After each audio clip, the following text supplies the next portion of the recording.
자, 이제 클래스 다이어그램을 여러분들이 이해도 할 수 있고, understanding, 이해도 할 수도 있고, 다른 사람들이 만들어 놓은 거를. 그 다음에 여러분들이 직접 writing, 그러니까 작성도 할 수도 있고, 요구사항으로부터 그런 이야기들을 해봤고요. 다시 이제 UML 다이어그램 전체 이런 그림을 앞에서도 한번, 앞에 강의에서도 한번 보여드렸었는데요. 다시 그 다이어그램 전체 다이어그램 그림으로 다시 돌아왔습니다. 그래서 여러분들이랑 같이 해본 게 요거 클래스 다이어그램에서 굉장히 자세하게 해본 거예요. 다시 한번 이야기하지만 클래스 다이어그램은 UML 다이어그램 중에 시스템의 static characteristic, 시스템이 실행하면서 변하지 않는 성질들에 에서 가장 중요한 다이어그램 중에 하나예요.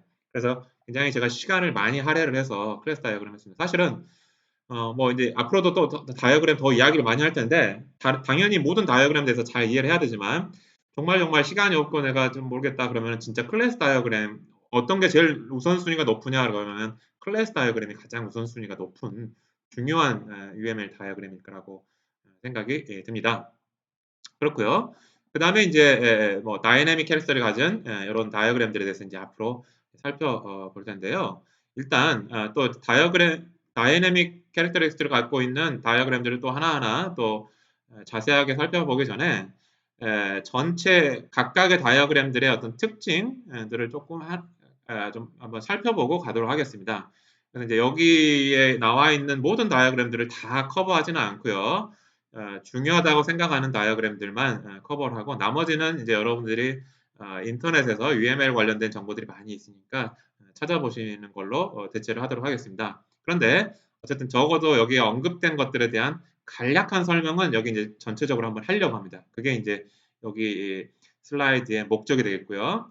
그래서 첫 번째로는 요거죠, 이쪽이죠. 이쪽에 있는 스태틱한 캐릭터리스틱을 갖고 있는 여기는 이제 스트럭처 다이어그램이다. 이걸 다 통틀어 가지고 이거 다 스트럭처 다이어그램이다. 스태틱한 캐릭터. 요거는 비헤이비어 다이어그램이다. 그랬네요. 그래서 스트럭처 다이어그램에 대해서 하나씩 그냥 간단하게 살펴보도록 하겠습니다. 자, 클래스 다이어그램은 뭡니까? 시스템을 구성하는 클래스를 나열을 해놓고 그것들 간의 관계를 지어서 시스템을 모델링한 거, 시스템의 구조를 모델링한 게 바로 클래스 다이어그램이죠. 그다음에 이제 오브젝트 다이어그램은 있는데 오브젝트 다이어그램은 이번에는 클래스가 아니라 객체를 가지고 시스템을 모델링을 해보는 거예요. 자, 이런 정도의 차이가 있다는 것만 아시고요. 그 다음에 패키지 다이어그램은 여러분들 자바에서 패키지라고 하는 개념 배우셨죠? 자바에서 패키지가 뭡니까? 클래스들을 모아놓은 거, 논리적으로 유사한 클래스들을 모아놓은 게 바로 패키지죠. 혹은 또 다른 작은 패키지들도 같이 포함시켜서 뭐 큰 패키지로 만드는 게 패키지였단 말이에요. 그런 것처럼 시스템이 워낙 크다 보니까 그냥 클래스 레벨이나 오브젝트 레벨로 시스템을 묘사하기에는 너무 복잡한 경우에는 패키지 레벨로 시스템을 좀 큰 시스템을 구성하는 방법이 필요할 텐데 그때 사용하는 방법이 패키지 다이어그램이다 라고 하는 거고요. 그 다음에 이제 클래스 다이어그램과 조금 유사한 방법으로 컴포넌트 다이어그램이 있고요. 이제 컴포넌트라는 말이 나왔는데요. 여기서 컴포넌트라고 하는 말이 나왔을 때 컴포넌트, 클래스, 모듈, 펑션 뭐 이런 것들이 어떻게 다를까 조금 여러분들 의아해할 수 있는데요. 컴포넌트라고 말이 나왔을 때 클래스, 모듈, 펑션하고 같은 용어다. 일단 기본적으로는 같은 용어다라고 생각을 하셔도 크게 무방은 없는데 그러면 같은 의미라고 할 것 같으면 왜 단어를 다르게 썼느냐? 당연히 다른 뉘앙스가 있으니까 다른 단어를 쓴 거죠. 그래서 이제 컴포넌트라는 말을 가지고 어떤 모듈 개념을 이야기를 할 때는 스스로 자체적으로 동작할 수 있는 모듈이다. 스스로 자체적으로 동작할 수 있는 모듈이다.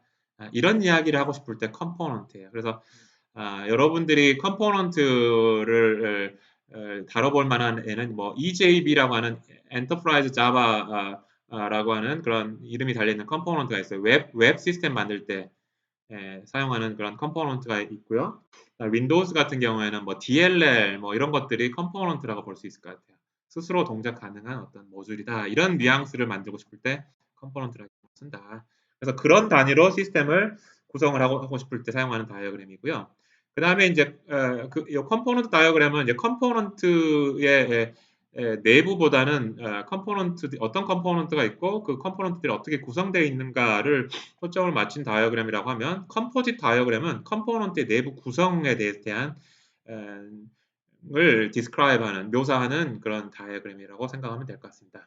그 다음에 이제 디플로이먼트 다이어그램은 요 지금 설명한 5개의 다이어그램은 어떤 로지컬한 레벨, 소프트웨어 시스템이 이렇게 구성이 되어야 된다라고 하는 논리적인 그런 레벨에서 시스템을 구현했다라고 하면 실제로 이제 소프트웨어가 만들어지면 그걸 실제로 설치를 해서 운영을 해야 되지 않겠습니까?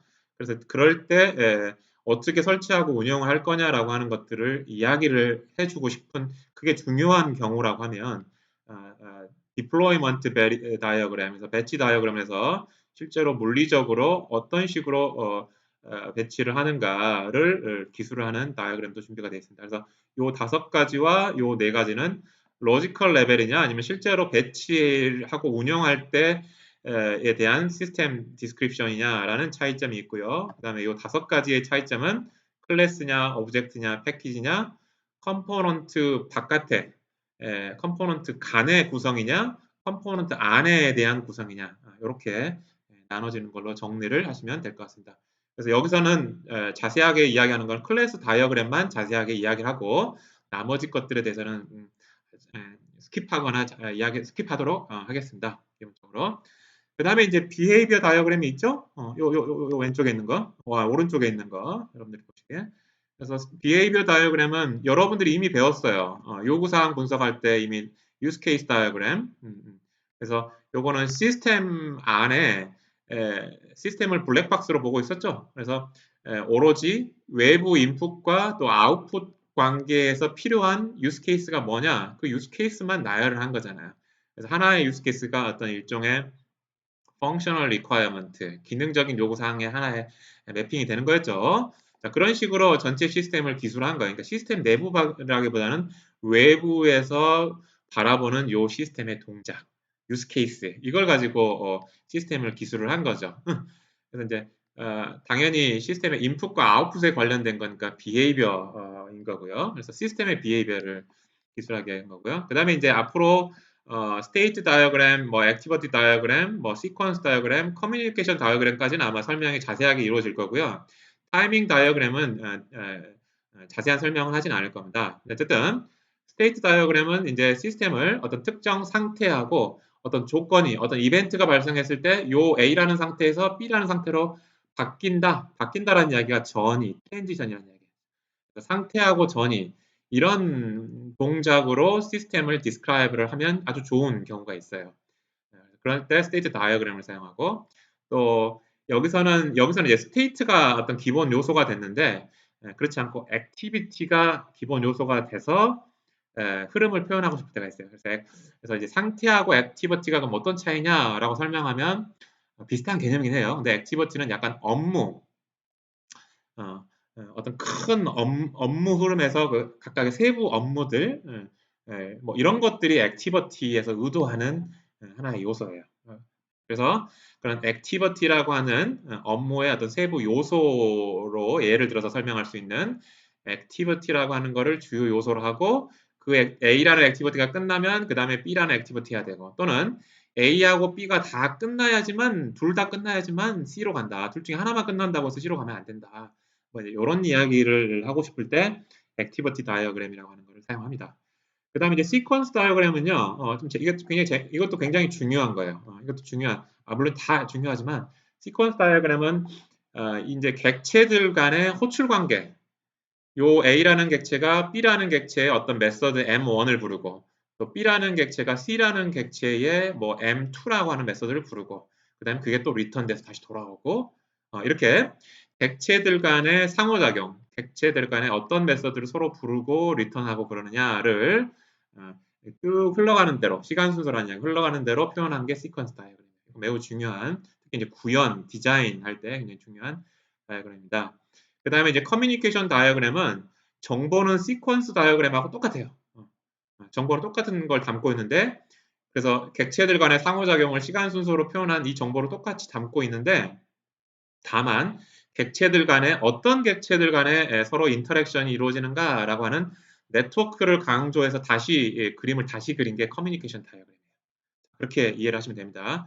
시퀀스 다이어그램과 커뮤니케이션 다이어그램. 그다음에 타이밍 다이어그램은 이제 주로 인베디드 시스템.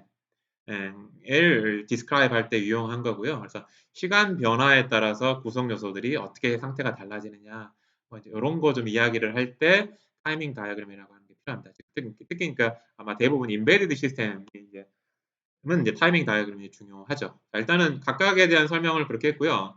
그러면 이제 조금 요 6가지죠. 6가지를 좀 분류를 해보는 게 여기 지금 나와 있어요. 그래서 이런 맥락에서 좀 여러분들이 이해를 하세요. 아까 앞에서도 요런 맥락에서 요 6가지인가요? 6가지를 또 분류했듯이 좀 분류를 해서 조금 기억을 해두시기 바랍니다. 그래서 유스 케이스는 다 비헤이비어죠. 다 비헤이비어인데 유스 케이스는 어떻게 되죠? 전체 시스템을 원 박스로 해놓고 비헤이비어라는 거예요. 그 다음에 스테이트하고 액티비티는 스테이트의 비헤이비어, 액티비티의 비헤이비어인 거예요. 그죠? 그 다음에 이제 시퀀스 다이어그램이나 커뮤니케이션 다이어그램, 타이밍 다이어그램이라는 건 약간 객체 오리엔티드 된 것들 간의 상호작용. 물론 이제 타이밍 다이어그램은 조금 다를 수는 있긴 하는데, 그래서 객체에 관련된 어떤 비헤이비어다. 뭐 이렇게 좀 생각하시면 될 것 같습니다. 그래서 이전 정도로 해서 전체 UML 다이어그램이 어떤 것들이 있고 각각들이 어떤 특징을 갖고 있다라고 하는 것 정도는 좀 잘 기억을 해두시고 그 다음에 이제 여기에 대해서 이제 상세하게 좀 하나씩 이제 살펴보도록 하겠습니다.